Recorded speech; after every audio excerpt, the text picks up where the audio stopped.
ce matin, nous écrions loué soit l'Éternel. Alléluia. Et nous sommes délivrés de tous nos ennemis. Chantons, proclamons ensemble. Alléluia ce matin. Que toutes nos voix résonnent. Alléluia. Alléluia. Alléluia. Alléluia.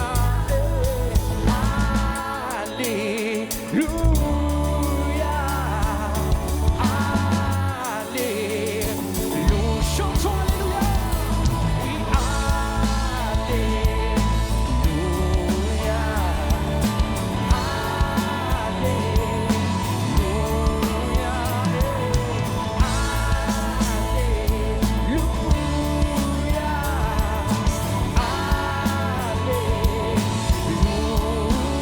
Alléluia. Loué soit l'Éternel. Alléluia, Alléluia, Alléluia. Loué sois-tu, Jésus. Loué sois-tu, nous louons ton nom, nous louons ton nom, nous louons ton nom.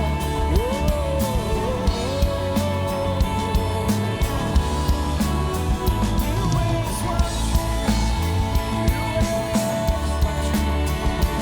toute la louange et tout l'honneur sont à toi, ô Éternel. Toute la louange et tout l'honneur sont à toi, ô Éternel. Toute la louange et tout l'honneur. Oui, Alléluia.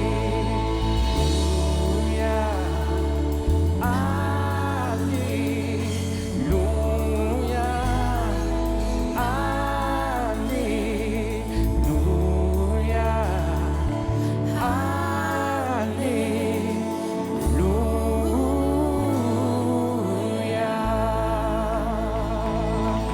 Alléluia.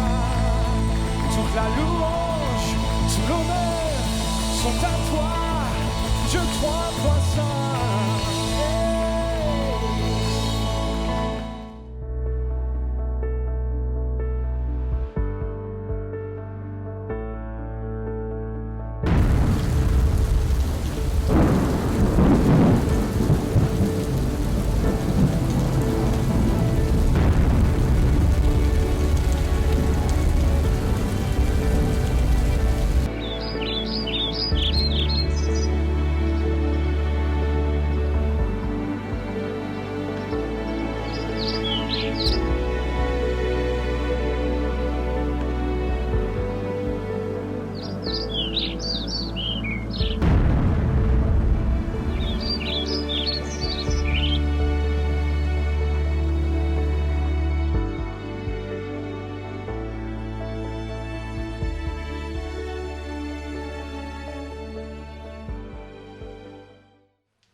Bonjour à tous, vous allez bien ?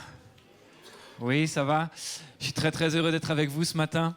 On est en train de voir le deuxième message de la série sur Joseph qui a reçu des rêves et qui, à certains moments de sa vie, est passé par le cauchemar, plusieurs cauchemars. Le mois dernier, on a vu le cauchemar de la jalousie qui a voulu pourrir le rêve qu'il avait dans son cœur, que Dieu avait mis dans son cœur. Et aujourd'hui, on va parler de l'injustice. Qui aime l'injustice ? Je pense que c'est à cause des projecteurs, je ne vois pas bien, je ne vois pas de main qui se lève. Je pense que c'est la lumière, baissez un peu s'il vous plaît. Combien de fois des gens m'ont dit, je suis sûr que vous avez déjà entendu ça, ah, moi je peux supporter beaucoup de choses, même des gens très gentils, hein. Mais alors l'injustice, je ne peux pas. Trouve-moi quelqu'un qui dit, ah moi j'aime bien l'injustice.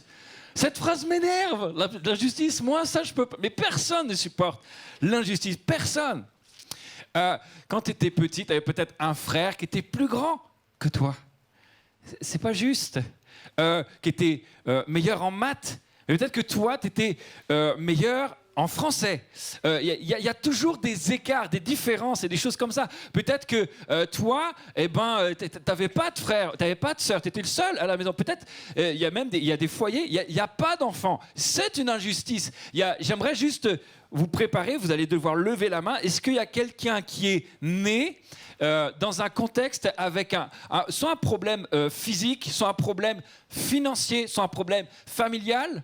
Mais t'es né dedans, c'est pas de ta faute, t'existais pas avant. Tu es arrivé dans une situation avec un problème qui te limite. Est-ce que ça vous est déjà arrivé ça? Ceux qui sont concernés, levez la main. Là, il n'y a que 2 personnes, 3 personnes. Il n'y en a que 3 qui ont vécu, qui sont nés dans une situation d'injustice. Merci Seigneur. Merci Seigneur. Je pensais qu'il y aurait beaucoup plus de personnes. Mais il y a des choses qui sont difficiles à vivre, des choses de la vie.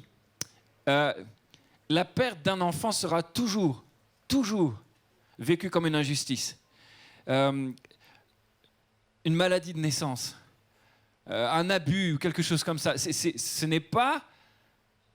Il y a des choses, on ne peut pas les accepter. Personne n'aime l'injustice. Et je crois, c'est une image que j'aimerais reprendre tout au long de ce message, je crois que passer par le chemin de l'injustice, c'est comme traverser un canyon sur une corde raide. C'est la dernière chose que tu as envie de faire, mais si tu veux continuer d'avancer, tu n'as pas le choix, tu dois passer par là. Et il y a plusieurs attitudes que l'on peut avoir, et Joseph s'est retrouvé face à cela.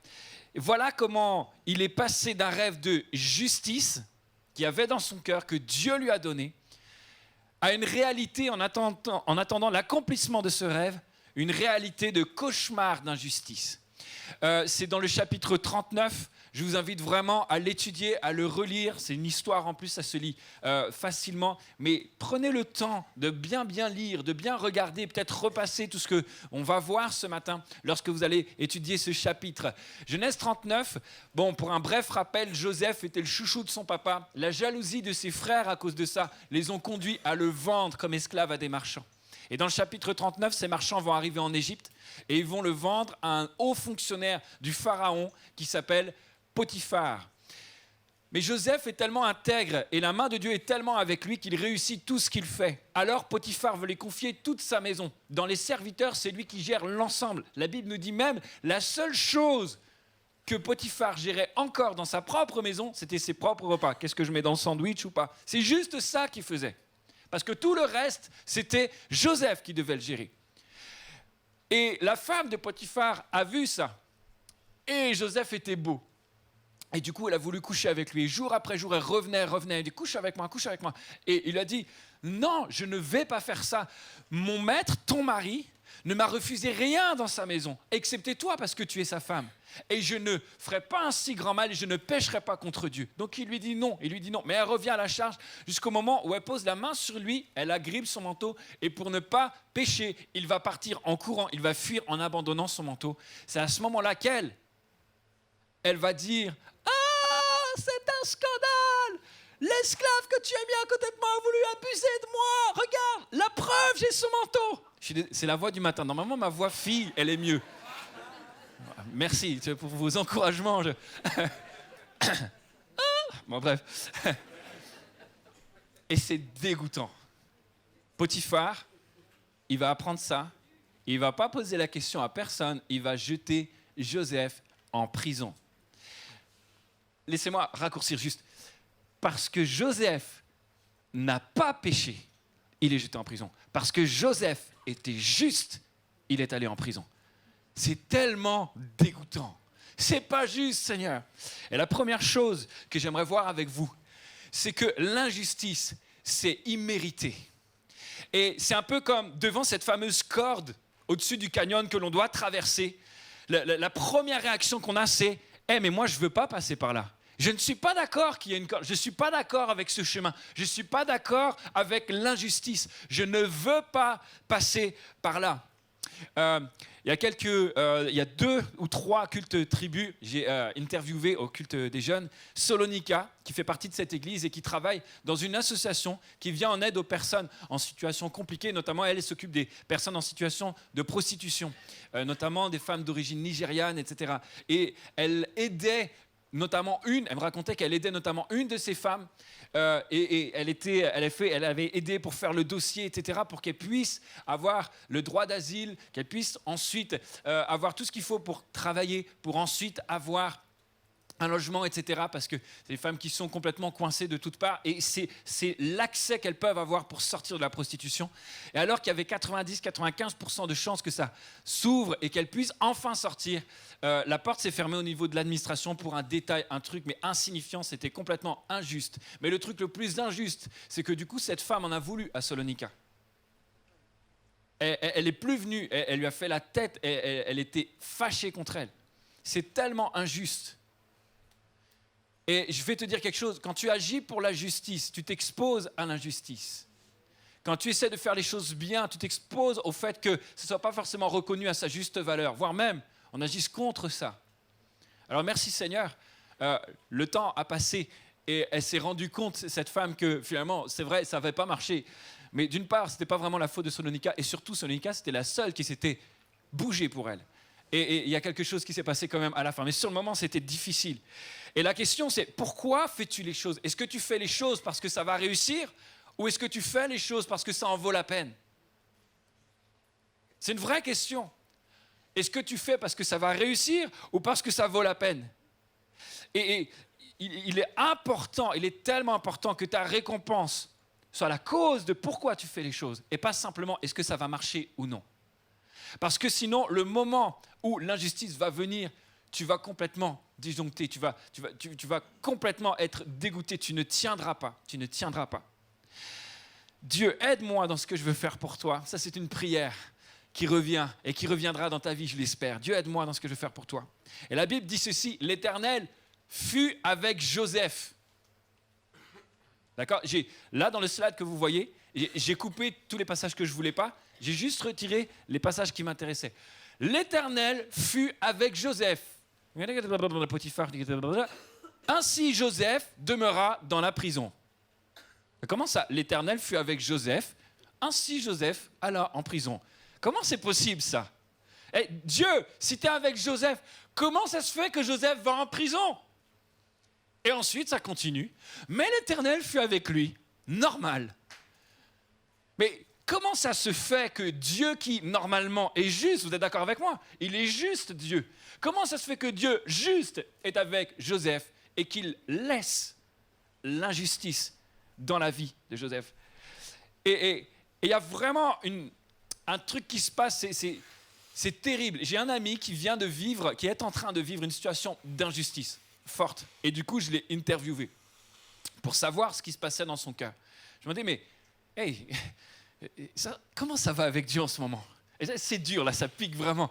Comment ça va avec Dieu ? Il m'a vraiment ouvert son cœur, je le remercie. Et il m'a dit, voilà les différents sentiments. J'ai synthétisé, il me dit, j'ai le sentiment de ne pas être protégé.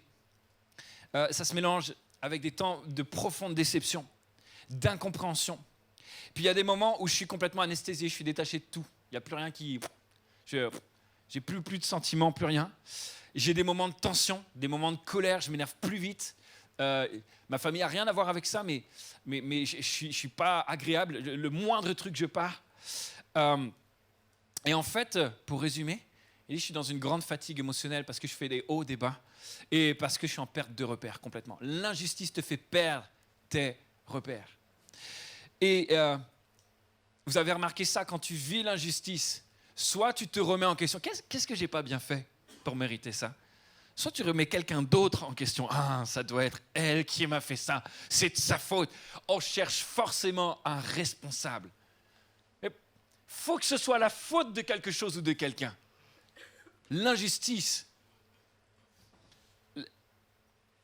Le truc, c'est que c'est pas comme ça que ça marche.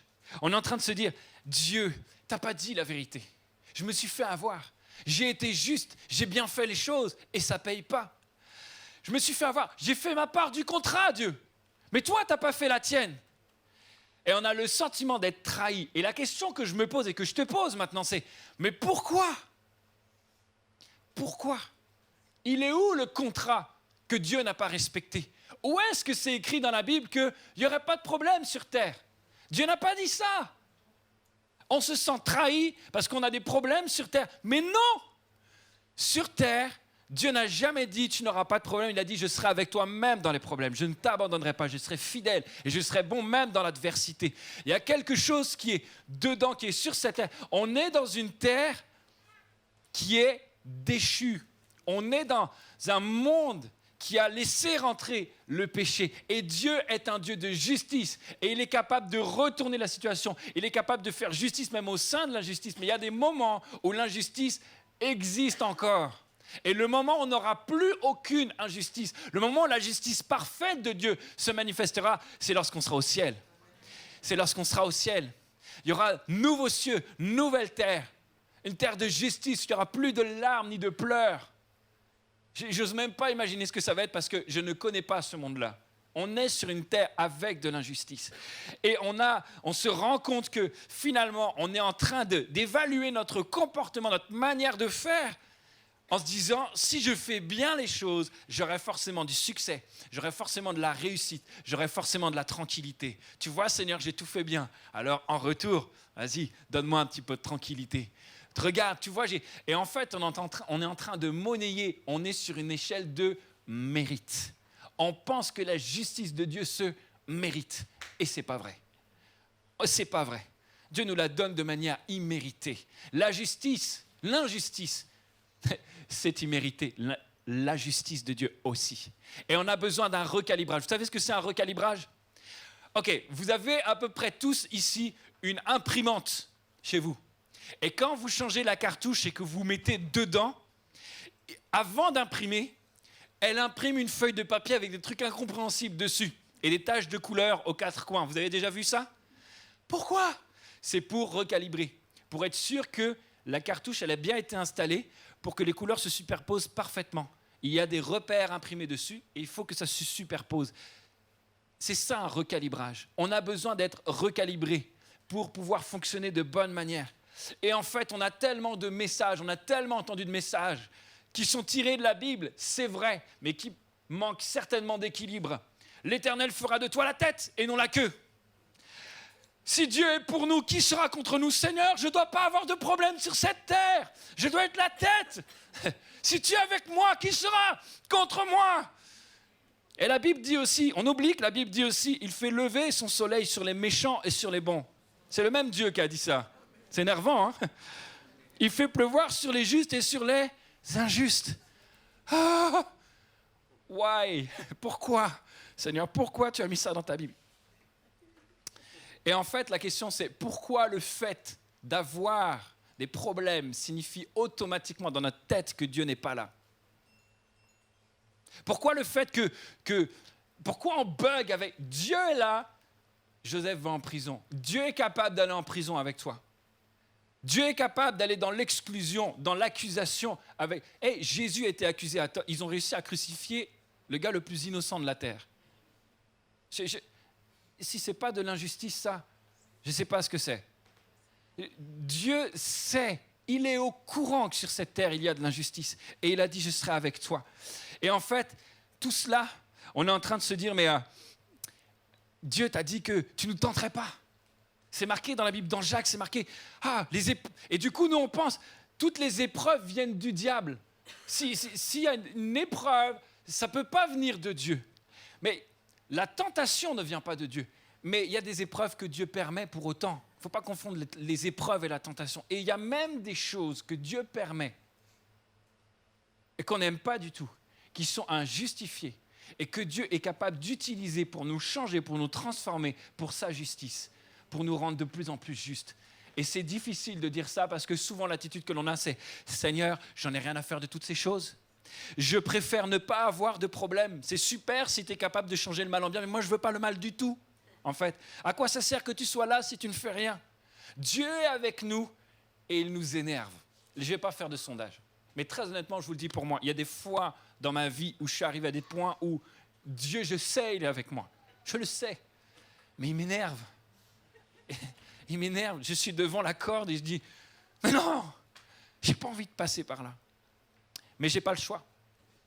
Laisse-moi te dire juste cette phrase. L'injustice n'est pas une punition. Et tu peux dire ça à ton voisin? Regarde-le s'il te plaît avec beaucoup d'amour. Et dis-lui sérieusement, l'injustice, ce n'est pas une punition.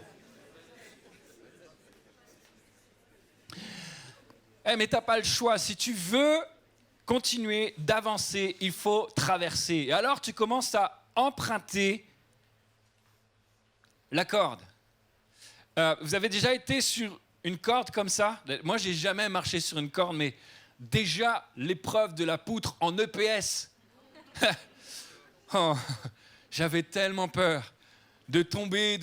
Et en plus, quand tu tombes sur la poutre, bon, tu peux te faire très très mal. Je ne vais pas rentrer dans les détails, mais c'est particulièrement... Mon imagination, rien que de penser, j'avais très mal. Et il y avait des gens... Ça aussi, c'est une injustice. Moi, j'étais comme ça, marcher, arriver de l'autre côté de la poutre. Pour moi, ça méritait déjà au moins un 18 sur 20. Et il y avait des gens, ils faisaient des rondades, des mains tchouk tchouk tchouk qui finissaient. Pouah. Je dis, mais comment fais-tu? De quelle planète es-tu, Seigneur? C'est trop injuste. C'est tellement facile quand tu marches, quand tu empruntes le chemin de l'injustice, quand enfin tu acceptes de l'emprunter, c'est tellement facile de tomber dans l'amertume, de tomber dans la méchanceté, de tomber en fait dans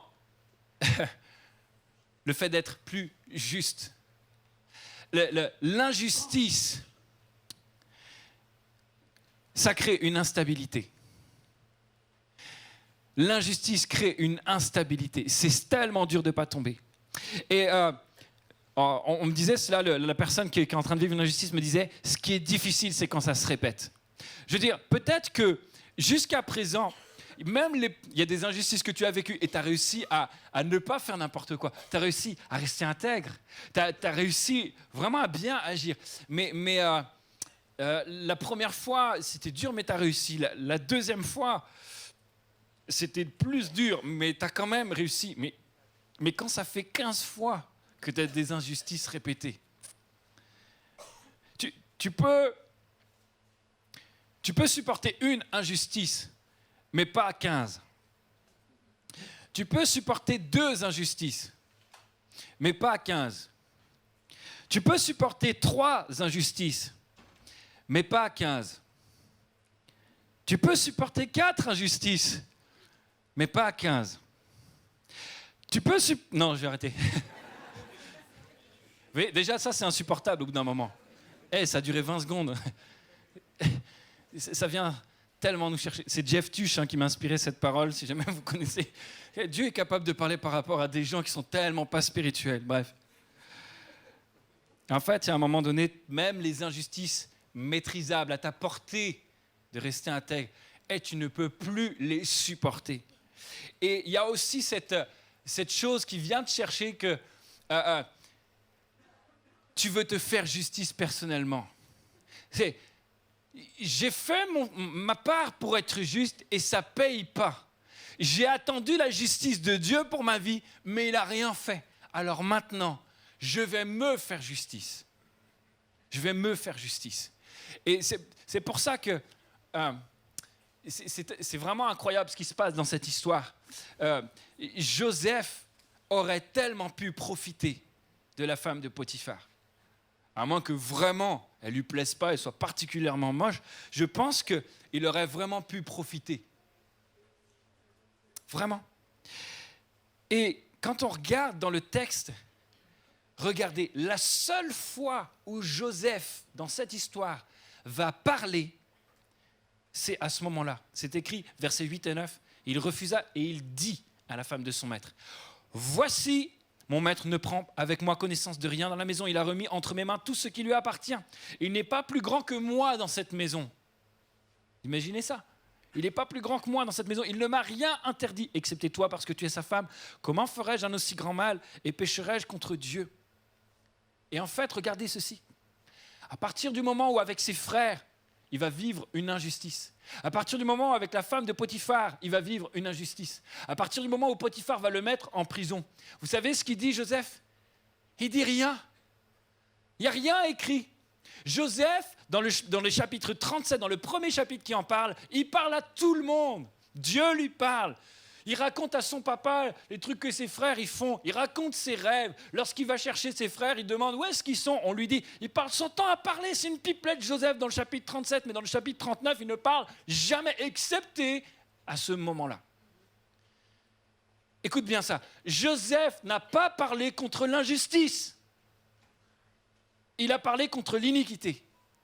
Il a parlé contre ce qui allait le faire tomber, ce qui attaquait son intégrité. Il ne s'est pas défendu contre l'injustice. Et moi, ça me fait mal quand je vois ça, parce que je sens Dieu qui me dit, il y a un temps pour te taire et faire confiance. Et te battre pour ta propre justice, ce n'est pas à ta hauteur, mon grand. Par contre, veiller sur ton cœur, ça, c'est ta responsabilité. Je vais t'aider là-dedans, mais c'est à toi de veiller sur ton cœur. La justice, c'est trop haut pour toi. C'est trop haut pour toi. Il y a quelque chose que Dieu veut te dire maintenant. Le vrai combat, c'est l'intégrité. Le vrai combat, c'est l'intégrité. Et puis, il y a ce qui est très étonnant, c'est que le moment où il est en train d'essayer de marcher sur cette corde, et il n'est pas en train de tomber d'un côté ou de l'autre parce qu'il ne s'est pas trompé de combat. Il est en train d'avoir le bon combat pour rester équilibré, le combat de l'intégrité. Il est en train de marcher comme ça. Et ce qui est dingue dedans, c'est qu'il y a un problème qui était finalement dans la vie de Joseph. Et Dieu va changer quelque chose à travers toute cette injustice.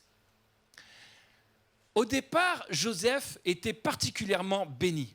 Vous êtes d'accord avec moi ? Il avait tout, il avait même plus que ses frères. C'est pour ça qu'ils étaient jaloux. Mais tous les gens autour de lui n'étaient pas bénis en retour. C'est-à-dire, lui était plus béni, mais ça, il gardait ça pour lui. Les autres autour ne profitaient vraiment pas du tout de cette bénédiction. Et puis là, maintenant, il est esclave chez Potiphar, et Dieu est avec lui, le bénit, et il prospère tellement que tout le monde est béni autour. Puis ensuite, il est jeté en prison, et c'est hyper injuste aussi. Mais alors qu'il n'a rien, c'est un esclave en prison. Dis-moi une situation où tu as moins que ça. C'est pas possible. Et pourtant, tout le monde va être béni avec lui. Il avait beaucoup, il ne bénissait pas les autres. Et là, Dieu a fait un switch dans son cœur. Maintenant, il n'a plus rien, mais il commence à bénir les autres. Et Dieu est en train de le préparer pour le moment où il aura beaucoup, puisqu'il va être le premier ministre d'Égypte. Il va être celui qui gère tout. Il va avoir plus de richesses que tout le monde, peut-être excepté le pharaon. Plus de pouvoir que tout le monde. Plus de bénédictions matérielles que tout le monde. Il va avoir une famille, il va avoir tout. Mais son cœur a changé. À partir de ce moment-là, il va commencer à bénir. S'il était resté comme il était au départ, il n'aurait pas pu bénir certainement. Le rêve que Dieu avait pour lui, le rêve de justice que Dieu avait pour lui, il n'aurait certainement pas pu l'accomplir. Et ce switch dans le cœur vraiment est important. La vraie prospérité, ce n'est pas l'abondance de bénédictions dans l'absence de problèmes. Ça, c'est ce que tout le monde demande. Seigneur, s'il te plaît, plein de bénédictions, zéro problème. La vraie bénédiction, la vraie prospérité, j'utilise vraiment ce terme parce que la Bible dit que Joseph prospérait. La vraie prospérité, c'est de bénir les autres même au sein de l'affliction. La vraie paix, c'est pas quand tout va bien. La vraie paix, c'est quand tu es en paix alors que tu n'as aucune raison de l'être, si ce n'est que Dieu est bon et fidèle et qu'il est en toi. La vraie joie, c'est pareil. Ça ne dépend pas des circonstances, c'est quelque chose qui est là profondément. Et Dieu est en train de faire un switch dans son cœur. Et des fois, alors que tu es en train de marcher, tu es tellement attaché à quelque chose, il y a quelque chose qui prend tellement de place dans ta vie que ça va te déséquilibrer sur la corde que tu dois traverser. Et c'est ça qui va te faire tomber. Et Dieu est capable d'utiliser même une situation d'injustice, alors même qu'il n'aime pas ça. Il est capable d'utiliser même ça pour te débarrasser de cette partie encombrante-là, pour que tu puisses marcher plus équilibré. Dieu a fait partir cet égocentrisme de la part de la vie en fait de Joseph. Pour lui, c'était ça. Et pour nous, c'est quoi ? Et pour moi, c'est quoi ? Dans les moments d'injustice, il y a deux manières de réagir. Soit je suis en colère et je reste en colère. Soit je laisse Dieu me faire avancer. Et il y a un moment où je vais m'apercevoir que Dieu va m'apprendre quelque chose. Dieu va épurer quelque chose. C'est cette notion du feu du fondeur qui est en train de purifier, de travailler mon cœur, travailler ma vie. Et il y a un pasteur, Stephen Furtick, que j'aime beaucoup et qui a dit ceci sur complètement un autre message. Mais il dit ceci, souvent on accepte ce à quoi on devrait résister. On accepte l'iniquité, on accepte ces choses-là. Et on résiste à ce qu'on devrait accepter. Et parfois, on doit accepter de passer sur le chemin de l'injustice, même si c'est dur. Ce qui est important, c'est qu'on résiste à l'iniquité. Et la dernière chose, c'est comment on fait pour traverser finalement, pour réussir à traverser ce fil. L'injustice challenge notre intimité. Vous allez comprendre pourquoi je dis ça. D'accord ? L'injustice, c'est immérité. L'injustice crée de l'instabilité, mais l'injustice challenge notre intimité. Il y a quelque chose d'incroyable. Comment je fais pour y arriver? Comment je fais pour réussir à traverser? Qui a déjà fait l'acrobranche? Ok? Qui a peur de faire de l'acrobranche et du coup, il n'en a jamais fait? C'est bien, il n'y a personne honnête ici. Bon, moi, ok, j'avoue deux trucs pas terribles là. La première chose, c'est que j'ai vraiment le vertige. Même quelqu'un qui s'approche d'un balcon, je me sens pas bien. La mezzanine, ça va, mais vous penchez pas, quoi. Ça vient me chercher. Je suis aussi orgueilleux. Et du coup, quand on fait les acrobranches, juste par orgueil, je dis, ok, moi j'y vais. Je vais vous montrer que j'ai pas peur. Et j'ai peur, en fait, mais j'y vais quand même. Et j'essaie d'être courageux. Et bref, ça donne des trucs... bon, je ne suis pas le meilleur, je ne suis pas le plus rapide, je ne suis pas le plus efficace. Mais au moins, j'y vais. Donc voilà. Et dans ta tête, quand tu fais ça, il n'y a pas des moments, quand tu es pris dans les fils comme ça et tu vois, il y a le vent qui commence à souffler. Tu dis, waouh, tu vois ce mousqueton? S'il casse, tu es mort. Et tu te dis dans ta tête, mais je ne pourrais jamais y arriver. Je ne pourrais jamais y arriver. Et il y a quelqu'un qui est en bas et qui te fait « Jean !» Donc toi, tu es comme ça en train d'essayer d'y arriver. Tu le regardes et il fait « Regarde pas en bas !» « Mais non, mais m'appelle pas aussi !» Le seul moyen, les grands professionnels vous disent ceci, le seul moyen de traverser une corde raide, c'est de fixer ses regards sur quelque chose qui ne bouge pas. C'est de fixer ses regards sur quelque chose qui ne bouge pas. Et j'aimerais vous présenter, c'est la prochaine slide, ne la mets pas tout de suite s'il te plaît. Trop tard. Non mais on répétera ça pour la prochaine fois. J'ai trouvé l'élément déclencheur qui fait que dans toute cette période, toutes ces années, Joseph ne va pas craquer. Est-ce que tu peux montrer le verset s'il te plaît? Vas-y. Il n'y a rien marqué, il n'y a pas d'élément déclencheur. Des fois, Dieu parle plus fort par ses silences que par les mots qu'il y a dans la Bible. L'élément déclencheur, il n'y en a pas. Il était constant et il n'a pas cessé de fixer ses regards sur Dieu. Et en fait, l'injustice attaque l'identité de Dieu. Elle met un masque sur qui Dieu est. Elle te fait douter que Dieu est bon. Elle te fait douter que Dieu est fidèle. L'injustice change l'identité de Dieu à tes yeux. Mais comme son identité change, ça perturbe ton intimité avec lui. Et tu n'as plus les regards fixés sur lui. Ça vient détruire ton intimité avec Dieu. Alors que le seul moyen pour toi de traverser, c'est de plonger tes regards dans ses yeux, en lui. Parce que Jésus, lui, ne change pas. Lui est stable malgré la tempête. Lui est stable malgré les épreuves. Il ne changera jamais. Il a même traversé déjà l'injustice. Il est déjà de l'autre côté. Et tu peux, même si ça bouge, même si c'est difficile, avec lui, tu peux traverser ce fil au-dessus du canyon. Tu peux le faire. Parce qu'il est un point stable sur lequel tu peux fixer tes regards. Je vais demander à l'équipe de louange de me rejoindre, s'il vous plaît. Je parlais avec Gaëlle, qui est dans cette église. Et ce soir, elle rendra témoignage. Elle ne pouvait pas être là ce matin, mais voilà ce qui se passe. Elle a vécu deux grandes injustices que je souhaite à personne de vivre. Elle aimait Dieu, tout son cœur, alors qu'elle est jeune fille. Elle se dit, le seul moyen pour moi de vraiment vivre pour Dieu, c'est de m'engager pour lui. Alors, elle s'est engagée dans les ordres. Pendant 20 ans, elle était bonne sœur. Et elle servait Dieu, elle suivait Dieu de tout son cœur. Mais sur ces 20 ans, il y a 10 ans dans lesquels une personne, là où elle était, a abusé d'elle. Et c'est terrible pour elle parce qu'à ce moment-là, elle se dit, mais Dieu, je donne ma vie pour toi et voilà ce que j'ai. C'est tellement injuste. Il n'y a pas de mots, c'est tellement injuste.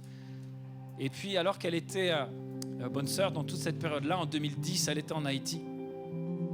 Et elle était dans un bâtiment avec une 50aine de personnes en formation. Et il y a eu le tremblement de terre. Et le bâtiment a commencé à s'écrouler. Elle était proche de la porte. Et elle a bugué complètement, elle ne savait pas quoi faire. Et les gens sont sortis vite, ils l'ont poussée par terre, l'ont renversée, ils l'ont piétinée. Elle a perdu ses lunettes, sa chaussure et tout ça. Et quand elle est revenue à elle, elle s'est levée. Et elle est sortie. Elle s'est rendue compte que tous les gens qui étaient sortis avant elle, le mur du bâtiment s'est écrasé sur eux et donc ils étaient tous morts. Et ça met deux questions mais tellement fortes dans son cœur, dans sa tête. La première chose, c'était « Mais pourquoi tous ces innocents sont morts ?» Puis la deuxième chose, c'est « Et pourquoi moi je vis ?» Parfois l'injustice, elle est comme ça, elle est dans ce sens-là.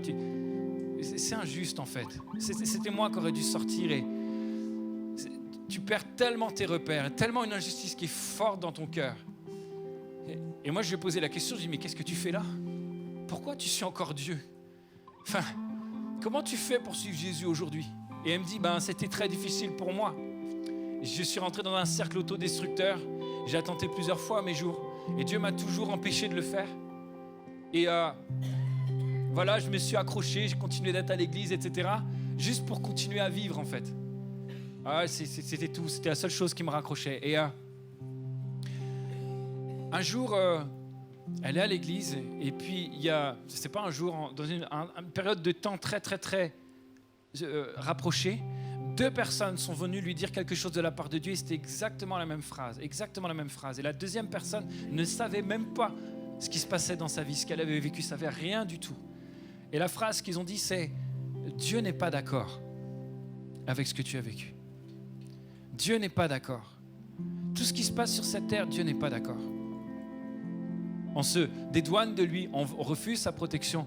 Il y a des choses qui arrivent, il y a de l'injustice. Mais Dieu n'est pas d'accord avec ça. Il y a des choses qui arrivent avec lesquelles Dieu n'est pas d'accord. C'était un déclic pour elle. Et elle a commencé à nouveau à... Parce que Dieu lui parlait toujours. Et elle ne pouvait pas l'entendre. Ce n'était pas possible. L'intimité avec Dieu était rompue. L'identité de Dieu était détruite.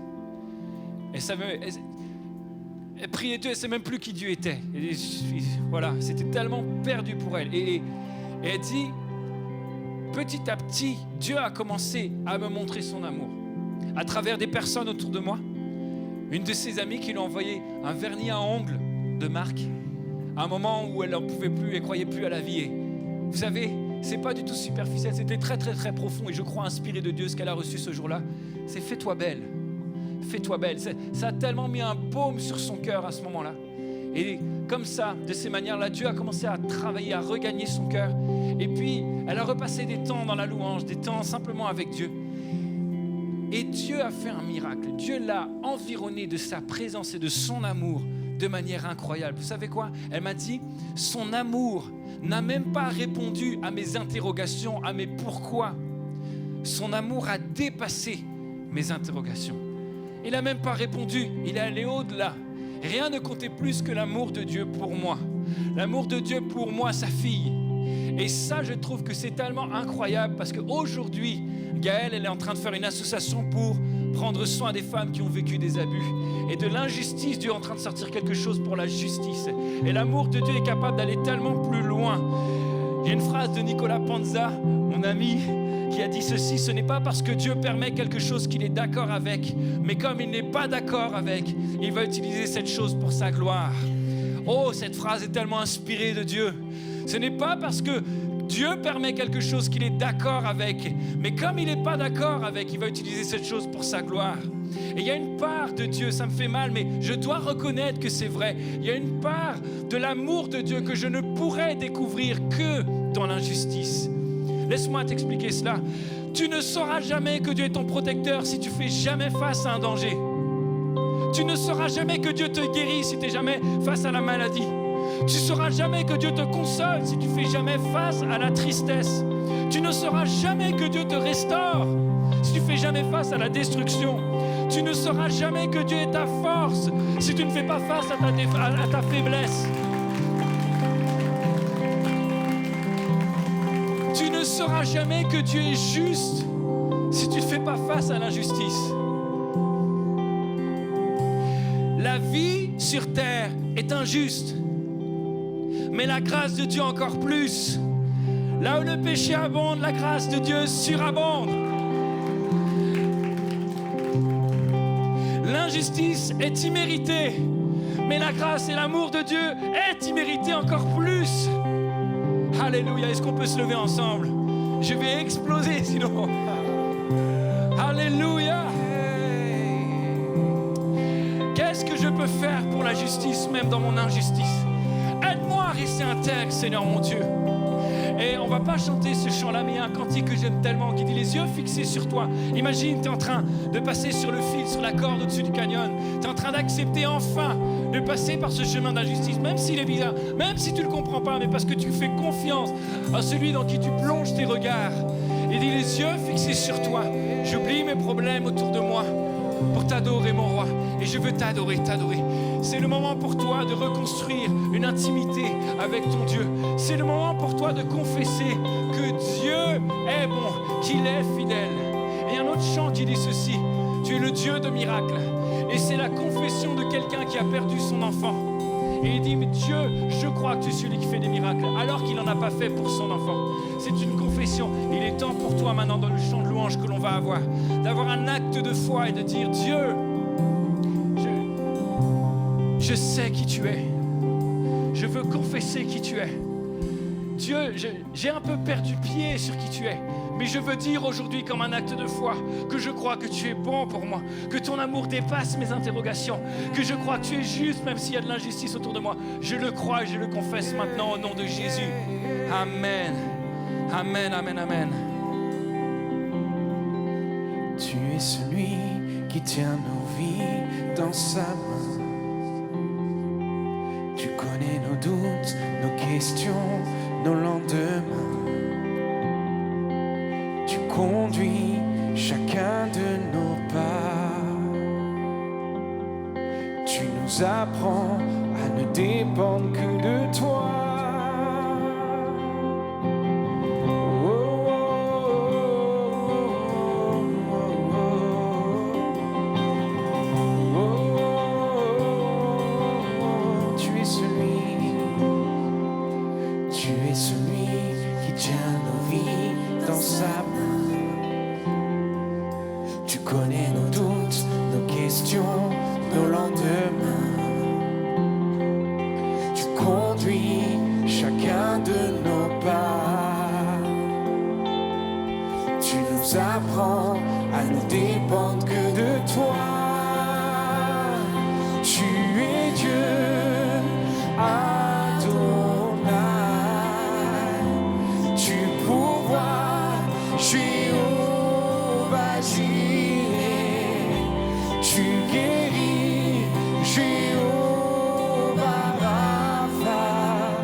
Tu suffis pleinement.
Tu es Dieu, Adonai. Tu pourvois, Jéhovah Jireh. Tu guéris, Jéhovah Rapha.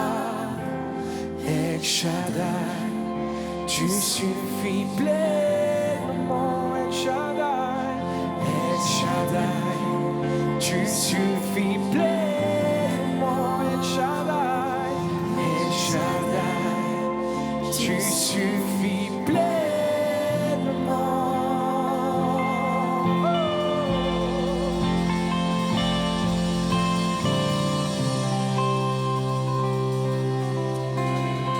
Amen. Croyons qu'il suffit pleinement, qu'il est notre justice. Nous sommes heureux d'avoir pu passer ce culte ensemble dans la présence de Dieu. Et si vous passez en région parisienne, nous serions ravis de vous accueillir pour vivre un culte ensemble.